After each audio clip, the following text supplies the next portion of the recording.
हलाकत का जो नंबर था वो 3 फिगर्स में यानी 100 क्रॉस किया था। मैं आपको बताऊं, मैं सुबह सुबह मैंने वो देखा नंबर और पूरे जिस्म के अंदर जैसे वो कहते हैं ना जान निकल जाना। असद उमर साहब जी ने उन्होंने कहा, फैसल मियाँ, ये तुम देख रहे हो, ये हमें कोई 3 लाख के करीब रोजाना वैक्सीन लगानी पड़ेंगी।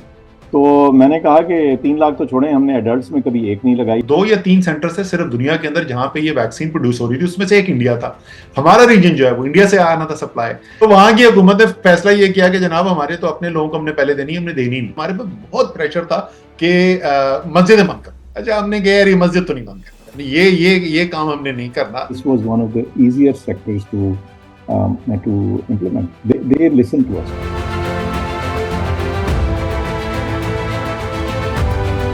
जी सर, 5 years कोविड के आई रिमेम्बर विजुअल्स आना शुरू हुए थे ईरानी बॉर्डर से पाकिस्तान वाली साइड पे, कि जो वो लोग वहाँ से इधर आ रहे हैं उनको जो है क्वारंटाइन किया गया, वो भाग गए हैं वहाँ से। अब हम लोग ज़ाहिर है मीडिया के थ्रू ये सब चीज़ें देख रहे थे, आप फोर फ्रंट पे थे, तो क्या था इनिशियल आप लोगों के जहनों में क्या चल रहा था कि किस तरह की चीज़ है, उसको कैसे मैनेज किया जाएगा, क्योंकि किसी का एक्सपीरियंस तो नहीं था इस तरह के पेंडेमिक से निमटना। जनवरी में जो मेरे प्रेडिसेसर थे डॉक्टर जफर मिर्जा, उन्होंने मिनिस्ट्री ऑफ हेल्थ के अंदर एक वर्किंग ग्रुप कायम किया, और उस वर्किंग ग्रुप के अंदर उसकी रोजाना या शायद हर एक दिन छोड़ के मीटिंग होती थी। उसका मकसद यही था कि ये एडवाइजरी हो और ये इवेलुएट करे और अपनी सिफारिशात पेश करे। तो शुरू में तो ये प्रोसेस चलता रहा। नेशनल कोऑर्डिनेशन कमेटी एक बनाएगी, चेयर कर रहे थे प्राइम मिनिस्टर।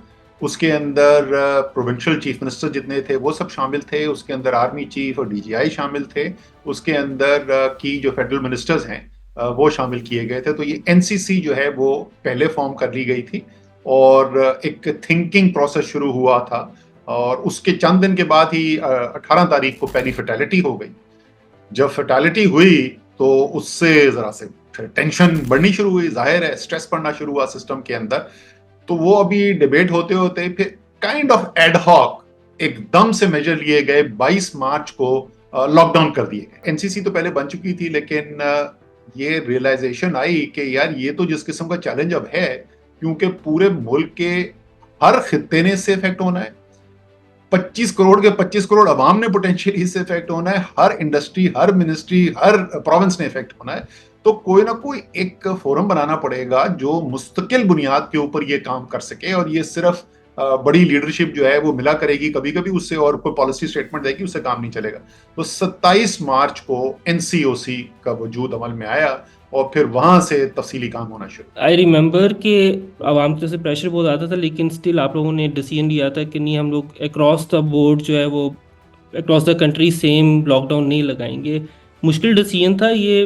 पूरी अगर साइंस समझा सकें लॉकडाउन की क्या थी, स्मार्ट लॉकडाउन की, और आइडिया कहाँ से आया? मैं चेयरमैन बन गया एनसीओसी का, तो पहली जब मीटिंग हुई तो प्राइम मिनिस्टर ने मुझे कहा कि असद ये जो है ना हम पूरा मुल्क नहीं बंद कर सकते। और उन्होंने कहा यार हमारे मुल्क में बहुत ज्यादा गुर्बत है और गरीब भूखा मर जाएगा, तो तुमने जो कुछ भी करना है ना, तुमने कोई तरीका निकालो इसका। मुझे नहीं पता क्या तरीका होगा, लेकिन कोई तरीका निकालो कि हम मुल्क भी ना बंद करें, एक मईशत जो है रोजगार लोगों का चलता रहे, और साथ साथ जो है लोगों की जान की हिफाजत भी करनी। तो जिसको हम लाइव्स एंड लाइवलीहुड्स कहते थे कि हमने दोनों चीजों को बचाना है। स्मार्ट लॉकडाउन क्या चीज थी, इसके मोटे मोटे कंपोनेंट्स अगर हम देख लें वो बड़े सादा से हैं।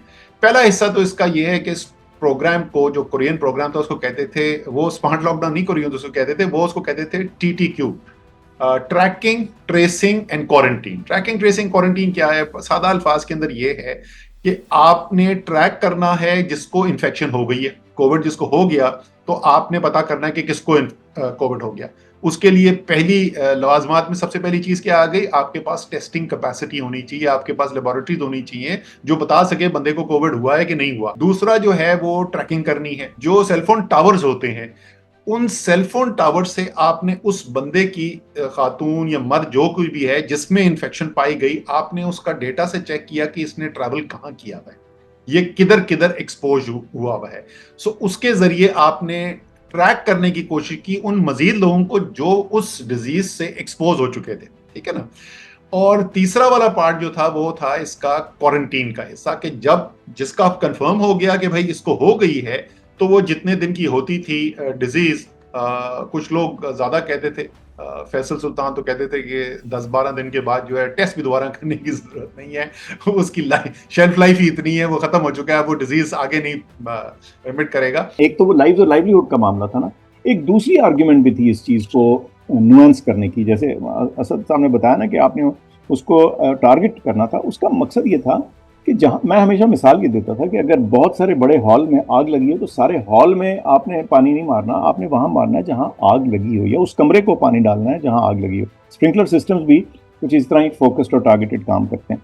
तो यानी उसका इम्पैक्ट ज्यादा तब होगा जब आप अपनी एफर्ट्स उधर डायरेक्ट करेंगे जहां वो है। ये तो डेटा आ गया आपके पास, अच्छा वो डेटा सेंट्रलाइज पूरे पाकिस्तान का, हर गली का डेटा लिटरली जो है मेरे पास अवेलेबल है, एनसीओसी के अंदर अवेलेबल है मेरे पास, यानी सारी एनसीओसी के पास अवेलेबल है। लेकिन उसके बाद जाके उसको इम्प्लीमेंट कराना ग्राउंड के ऊपर, वो कोई आसान काम नहीं था। और मैं आपको बताऊं वाहिद, मेरी जो लर्निंग थी ना इससे, ये हमारा जो डिस्ट्रिक्ट मैनेजमेंट का निजाम है ना, ये जो एसीडीसी का निजाम है, the much maligned DCs of Pakistan, बेतहाशा कैपेसिटी है इस सिस्टम के अंदर। अगर आप इसको ठीक तरीके से इस्तेमाल करें और ठीक कामों के लिए इस्तेमाल करें, इसमें बेतहाशा कैपेसिटी है। और लड़कों ने ऐसा आउटस्टैंडिंग काम किया। और जाहिर है ग्राउंड के ऊपर एक तो डिस्ट्रिक्ट एडमिनिस्ट्रेशन की साइड थी और दूसरी हेल्थ की साइड थी, हेल्थ मिनिस्ट्री की।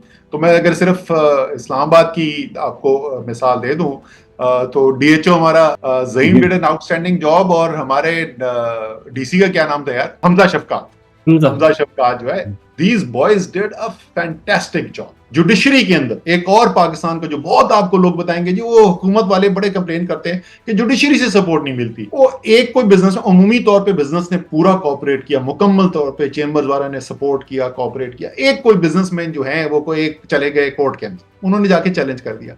आगे से हाई कोर्ट का फैसला क्या है? हाई कोर्ट कहता है कि एनसीओसी जो फैसला करे वो अदालत के अंदर चैलेंज ही नहीं हो सकता। सो इतना इत्मीनान की फजा, ट्रांसपेरेंसी थी, नजर आ रहा था कि जो कुछ भी करने की कोशिश कर रहे हैं सही कर रहे हैं, गलत कर रहे हैं, जात के लिए नहीं कर रहे, किसी पार्टी के लिए नहीं कर रहे, किसी लीडर के लिए नहीं कर रहे, किसी इदारे के लिए नहीं कर रहे, कौम के लिए कर रहे हैं। इनिशियल डेज के अंदर मैं चाहूंगा अगर एक छोटा सा रन डाउन दे दें एनसीओसी के अंदर, दिन स्टार्ट होके शाम तक क्या इन्वायरमेंट होती थी, स्पेशली जो मुश्किल दिन होते थे जब बहुत ज्यादा कैजुअलिटीज होती थी।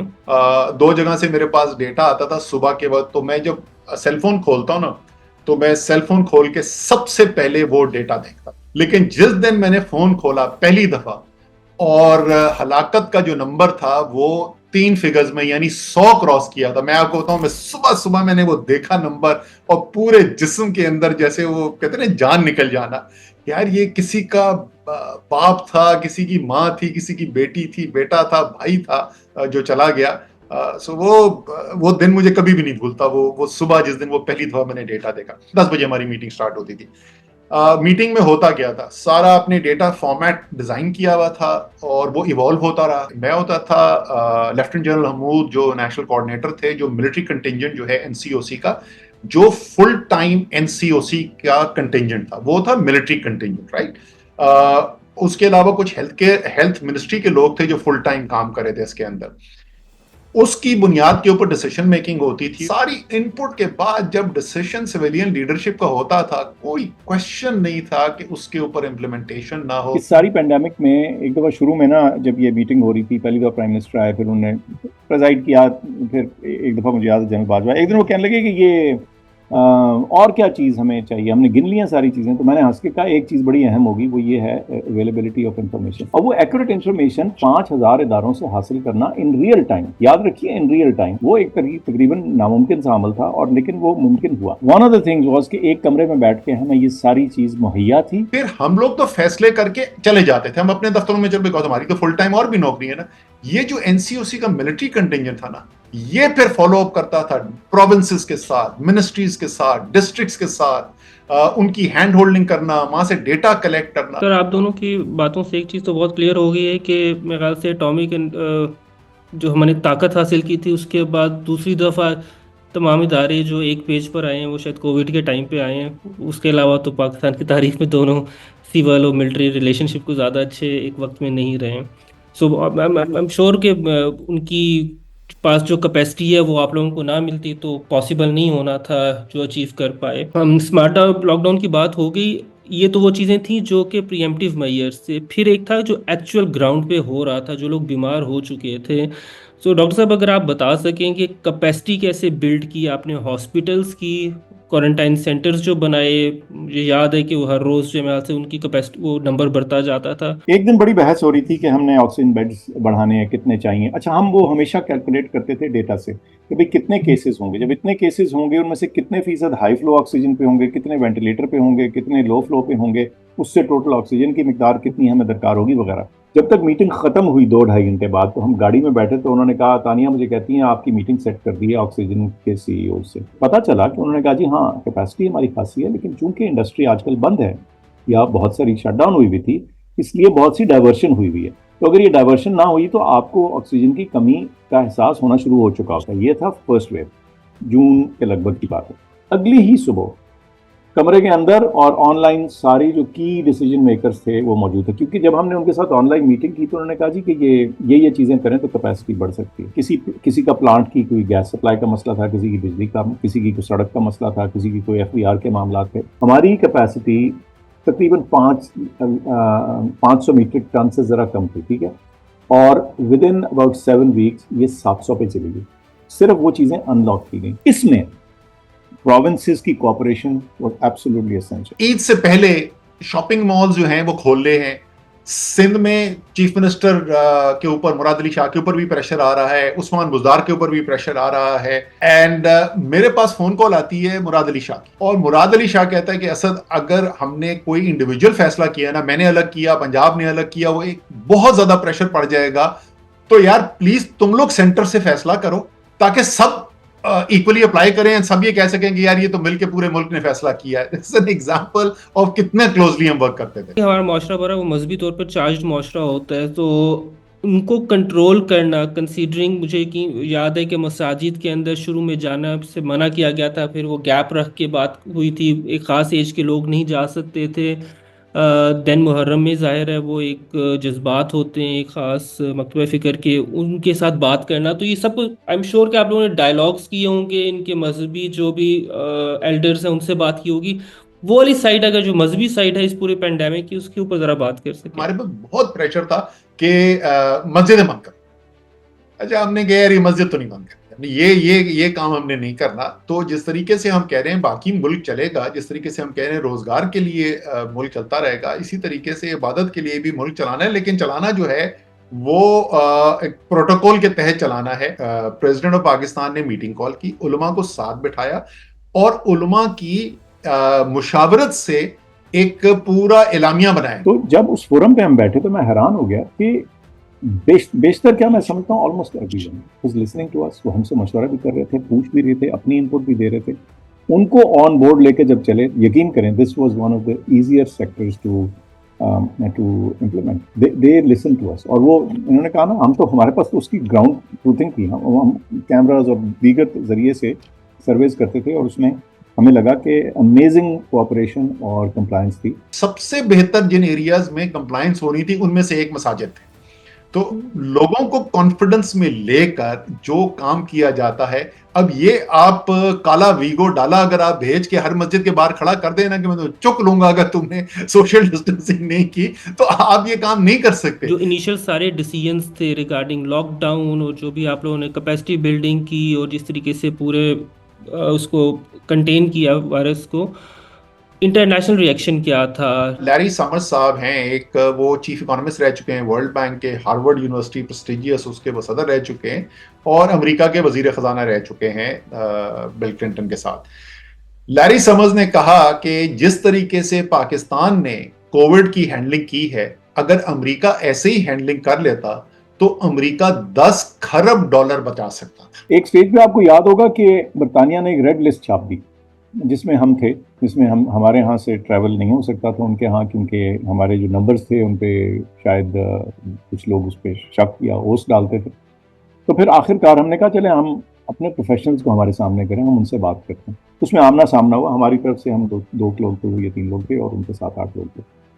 और जब हमने उनको अपने सारे नंबर्स, डेटा और उसकी बैकिंग, वो डेटा कैसे आ रहा था, हमारे ख्यालात ये क्यों थे कि हम बेहतर हैं, वो सारी चीज़ें शेयर की। तो मुझे याद है कि विद इन द मीटिंग मुझे वो आपके चेहरों से पता चल जाता है कि आप देखते हो, बॉडी लैंग्वेज रीड करते हो कि whether it is being received positively और not. And within I think 2 हफ्ते या 3 हफ्ते के अंदर अंदर वो हम उस लिस्ट से खारिज हो गए थे। फिर बिल गेट्स आए पाकिस्तान विजिट करने के लिए, और बिल गेट्स ने आके एनसीओसी विजिट किया, और उसके बाद जो है वो हमारे साथ अलग बैठ के मीटिंग भी हुई, और वापस जाके फिर उन्होंने खत भी लिखा, और उसमें उन्होंने कहा कि यार मोस्ट इम्प्रेस्ड, और एक वो फेसबुक की पोस्ट भी कोई सर्कुलेट कर रहा था जिसमें उन्होंने कहा कि I was very very impressed by the quality of work जो पाकिस्तान में किया गया। सो मुख्तलिफ जो डिफरेंट जराए थे, वहां से आपको रिकग्निशन मिली और इंटरनेशनल आपको अप्रिसिएशन मिली कि आपने वाकई में कोई अच्छा काम किया है। ऑपरेशन वैक्सीनेशन अवामी पर्सपेक्टिव से देखते थे तो 2-3 सवालात अमूमी तौर पे लोगों के जहन में होते थे। एक ये कि 1 साल के अंदर कैसे वैक्सीन बन गया। सबसे ज़्यादा ये वाला सवाल होता था कि नॉर्मली जो है ट्रायल के लिए जितना टाइम चाहिए होता है इसको नहीं दिया तो मे बी ये सक्सेसफुल इसका इम्पैक्ट ना हो। दूसरा, मिथ्स बहुत ज़्यादा थी। एक तो आपको पता है कि पाकिस्तान के अंदर तो पोलियो को लेकर अभी तक कितनी मिथ्स हैं उसकी वैक्सीनेशन को लेकर, तो वो एक जो आवाम के अंदर किसी ना किसी हद तक एक रेजिस्टेंस थी, मैंने बहुत करीब से देखा था, और फिर आहिस्ता आहिस्ता वो ख़त्म भी हो गई थी। तो ये पूरे का पूरी जो जर्नी थी उसके बारे में अगर बता सकें कि जब आप लोगों को पता चला कि वी आर देयर, वैक्सीनेशन आ गई है, अब अगला मरला शुरू करना है। टेक्नोलॉजी ज़रा आगे जा चुकी थी। कुछ और वैक्सीन्स के लिए जो एफर्ट की गई थी जल्दी में बनाने के लिए, ये जो mRNA वैक्सीन्स थी, इस इसके ऊपर जो पहले इन्वेस्टमेंट की गई थी, काम किया गया था, इस पे जो नॉलेज हासिल की गई थी, वो नॉलेज इस नाजुक मरहले पे बहुत अहम साबित हुई। अगर वो टेक्नोलॉजी ना होती, वो पुरानी एफर्ट्स ना की गई होती मुख्तलिफ दीगर वैक्सीन्स बनाने के लिए, तो इसको फिर 2-3-4 साल लगते, उतनी देर में पेंडेमिक कहाँ से कहाँ जा चुकी होती। तो साइंसी एतबार से जो तरक्की हो चुकी हुई थी इस फील्ड में, वो ऑलरेडी काम आई। उसके बाद फिर तैयार करना था हमने अपने हेल्थ सिस्टम को, उसके लिए आईटी सिस्टम्स तैयार किए गए ताकि एक वेरीफाइबल तरीके से वैक्सीन का लगना हो। हमारे जो आईटी के लोग थे वो उन्होंने इतने ज़बरदस्त तरीके से वो ऐप्स बनाई जिसके ज़रिए आपको मुझे सबको वैक्सीन लगी, और हम सब उसी तरह से डॉक्यूमेंट हुए। पावरफुल लोग, मिनिस्टर साहब बैठे हैं, असद साहब, इनको भी अपनी बारी पे ही लगी, उससे पहले नहीं लगी वैक्सीन। मैं खुद I was the health SAPM, जब तक हेल्थ केयर वर्कर्स की बारी नहीं हुई मुझे वैक्सीन दस्तयाब नहीं हुई। फ्रंट लाइन में मैं नहीं शामिल था, इसलिए मुझे उनके साथ नहीं लगी। वैक्सीन की कहानी तो सबसे पहले शुरू हुई कि वैक्सीन मिलेगी कैसे, गरीब आप मुल्क हैं, सारी दुनिया को वैक्सीन चाहिए। वो अमीर तरीन मुल्क जो है उन्होंने बिलियंस ऑफ डॉलर से एडवांस बुकिंग की हुई है आपको। तो एक बड़ा अच्छा फैसला किया गया, और वो जफर मिर्जा साहब ने किया था उस वक्त बिल्कुल शुरू के दिनों में। उन्होंने हमसे अप्रूवल मांगा, हमने अप्रूव कर दिया, और हमने ग्लोबल अलायंस फॉर वैक्सीनेशन के साथ एक एग्रीमेंट साइन किया कि, और उसकी वजह से हम एलिजिबल हो गए उस वैक्सीन को लेने के लिए। ग्लोबल अलायंस फॉर वैक्सीनेशन कौन सी है, जिसकी अभी सानिया निश्तर जो है वो CEO बन गई है। लेकिन हुआ क्या कि जिस वक्त वो गावी के पास, यानी ग्लोबल अलायंस फॉर वैक्सीनेशन के बाद वो आई, तो 2 या 3 सेंटर से सिर्फ दुनिया के अंदर जहां पे ये वैक्सीन प्रोड्यूस हो रही थी, उसमें से एक इंडिया था। हमारा रीजन जो है वो इंडिया से आना था सप्लाई। इंडिया में बुरा असर था, हमने बहुत बेहतर कंट्रोल कर लिया था, इंडिया के हालात बहुत खराब थे, वहां तो हजारों डेथ्स होती चली जा रही थी। तो वहां की हुकूमत ने फैसला ये किया कि जनाब हमारे तो अपने लोगों को हमने पहले देनी, हमने देनी नहीं। वो रीच करके, तो वो शुरू में एक हमें सेटबैक हुआ। फिर उसके बाद चाइना ने पहले देनी शुरू की, फिर अमेरिका ने हमें वैक्सीन दी, फिर $250 मिलियन की वैक्सीन जो है वो वफाकी हुकूमत ने खरीदी। एनसीओसी ने वैक्सीनेशन ड्राइव मार्च में स्टार्ट की, और मार्च 2022 में एनसीओसी को जो है हमने वाइंड अप किया। उस 1 साल के अरसे के अंदर हमने 10 करोड़ पाकिस्तानियों की वैक्सीनेशन। हमारा एनसीओसी का जो लीड थी जिसके पास वैक्सीनेशन की, brigadier Basharat, oh what a champion, जबरदस्त। मैं बताता हूँ, ये सारी हमारी सपोर्ट के बावजूद अगर आप वो बशारत की लीडरशिप उसमें से निकाल देना, तो ये जो अमेजिंग नंबर्स अचीव हुए ये नहीं होता। मैं आपको बताऊं, इसमें ना हर क्राइसिस में हीरोज निकलते हैं ना। इस क्राइसिस में एक नहीं, सैकड़ों हजारों निकले। अब किसी एक का जिक्र या दूसरे का करना, बाद में हमें कोई और नाम याद आ जाएगा। मीडिया की तारीफ करना बहुत जरूरी है। आउटस्टैंडिंग रोल प्ले किया पूरी मीडिया ने। मेरे ख्याल में हम अरबों रुपए में वो नहीं खरीद सकते थे जो उन्होंने मैसेजिंग की है कोविड के लिए, चाहे वो SOPs हो, जो भी इंस्ट्रक्शंस हो, पैगाम देने का, आउटस्टैंडिंग काम, पूरी मीडिया ने कोऑपरेट किया। इसी तरीके से टेलीकॉम इंडस्ट्री, मेरे ख्याल में करोड़ों मैसेज हो गए, आप जब फोन करते होंगे तो आपको आगे से जो जवाब आता था, सो वो जो है वो सब मुफ्त में किया जा रहा था। आपने खैर रावलपिंडी देखा ही हुआ है, सो कचहरी की तरफ जब जाए ना तो रास्ते में एक थाना आता है, सिविल लाइंस जिना पार्क के सामने, तो वहाँ पर ना एक दीवार है, उसके ऊपर पुलिस शोहदा की तस्वीर लगी हुई है और सैकड़ों की तादाद में लगी हुई है, लगातार वो दीवार चल रही है, उस पर तस्वीर है। क्या ही अच्छा होता है कि ये जो हमारे पैरामेडिक्स थे जिन्होंने कोविड के दौरान अपनी जानें दी, उनके लिए भी कोई इस तरह की वॉल ऑफ फेम होती। बहुत कुछ हमने प्लान किया था। एक मैंने इस्लामाबाद में प्राइम मिनिस्टर से अप्रूवल ले ली थी, जगह डिसाइड हो गई थी, मॉन्यूमेंट डिजाइन करना था। वहां पे हमने कहा था एक इंटरएक्टिव जो है वो बनाया जाएगा, बच्चे आए स्कूल के और लोग आए, वो देखें कि भाई क्या हुआ था, किस तरीके से काम हुआ, कैसे कामयाबी हासिल हुई। जो मॉन्यूमेंट हम बना रहे थे, उस मॉन्यूमेंट का जो सेंट्रल पीस था वो एक बड़ी वॉल बननी थी, जिसमें ये सारे हेल्थवेयर वर्कर्स जो शहीद हुए कोविड के एज फ्रंट लाइन वर्कर्स, उन सबके नाम आने थे वहां पर।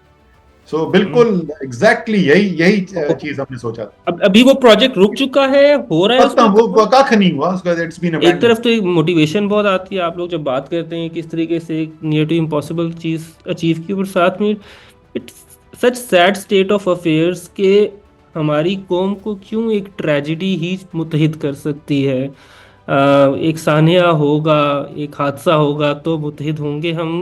अगर अचीव कर सकते थे और हमने अचीव किया, तो आज क्यों नहीं हम फैसला कर सकते कि गुर्बत से निकालना है हमें, मुल्क को तरक्की की राह पे लेकर जाना है। और हम लोगों ने पास में अचीव की हैं चीज़ें, 2020 से लेकर 2021 के अंदर अचीव कर दिया। ये जो कोविड वाला था, तो मेरे ख्याल से एक दो सॉलिड गोल्स सिर्फ इकोनॉमी को लेकर ही रख लें तो अचीव कर सकते हैं 2-3 सालों के अंदर, लेकिन फिर शायद कोई हादसा दरकार है। नहीं, हादसे की नहीं बात, मैं सच बताऊं, आपने शुरू में ही कहा कॉमन पर्पस का चक्कर है। इट्स नॉट जस्ट हादसा, वो तो यहाँ चूंकि एक हादसा था, ये चैलेंज था, लेकिन कॉमन पर्पस आपने शुरू में ही आपने नुक्लियर प्रोग्राम का जिक्र किया। एक कौम ने फैसला कर रखा था, नहीं ये हमने करना, ठीक है, कलेक्टिव डिसीजन था, जितने भी मुश्किलात थी वो अबूर हुई, और उसमें भी बहुत कितने सारे सेक्टर्स ने मिल के कितने कैसी कैसी एफर्ट उसमें। तो कहने का मकसद ये है कि ये मौके तो आते रहेंगे या आ सकते हैं, लेकिन अगर किसी स्पेसिफिक मौके की बजाय के बगैर ही हम जरा थोड़ा फोकस्ड हो जाए और डायरेक्टेड एफर्ट कर दें। वैसे वो बात सही कर रहा है भाई कि कोई 65 की जंग हो गई तो सारे पाकिस्तानी जो है उन्होंने बड़ा जबरदस्त मिलके काम किया। जलजला आ गया तो कमाल के लोगों ने सारी मेहनत की, कोविड आ गया, यार अल्लाह के बंदे। क्राइसिस, देखिए क्राइसिस असद आपको पता है, क्राइसिस डज ब्रिंग आउट। मुझे तो ये डर है कि अभी खुदा न खास्ता अगला जो पेंडेमिक आएगा, और आएगा पेंडेमिक, ये आप ये सोचें भी मत कि पेंडेमिक नहीं आएगा, ठीक है ना, पेंडेमिक आएगा आपका। कब आएगा, कौन सा पेंडेमिक होगा, ये मैं नहीं बता सकता, शायद फैसल सुल्तान बता सकें आपको as an infectious disease specialist. लेकिन मुझे तो ये भी नहीं कॉन्फिडेंस है कि ये जो लर्निंग्स हमने कोविड की वो पेंडेमिक की प्रिपरेशन के लिए भी हमने प्रॉपर्ली इंस्टीट्यूशनलाइज कर ली, ये नहीं कर ली। बट मेरे ख्याल में इससे आगे जाने की जरूरत है, और हमें इससे लर्निंग की जरूरत है कि ये जो काम हमने किए उसमें क्या ऐसी चीजें थी जिसकी वजह से कामयाबी हुई, और किस तरीके से हम इसको ओवरऑल मुल्क की जो गवर्नेंस है उसके अंदर हम किस तरीके से इसको इस्तेमाल कर सकते हैं, ताकि क्राइसिस हुए बगैर वाहिद साहब की ये मासूमाना ख्वाहिश जो है ये पूरी की जा सके कि यार क्या वजह है कि दुनिया जहां चल जा रही है वो एक एक करके सब आगे निकलते चले जा रहे हैं, हम लिटरली दुनिया में सबसे पीछे रहते जा रहे हैं। तो इसको कोई वजह नहीं है कि हम एक्सेप्ट करें इस सूरत हाल को।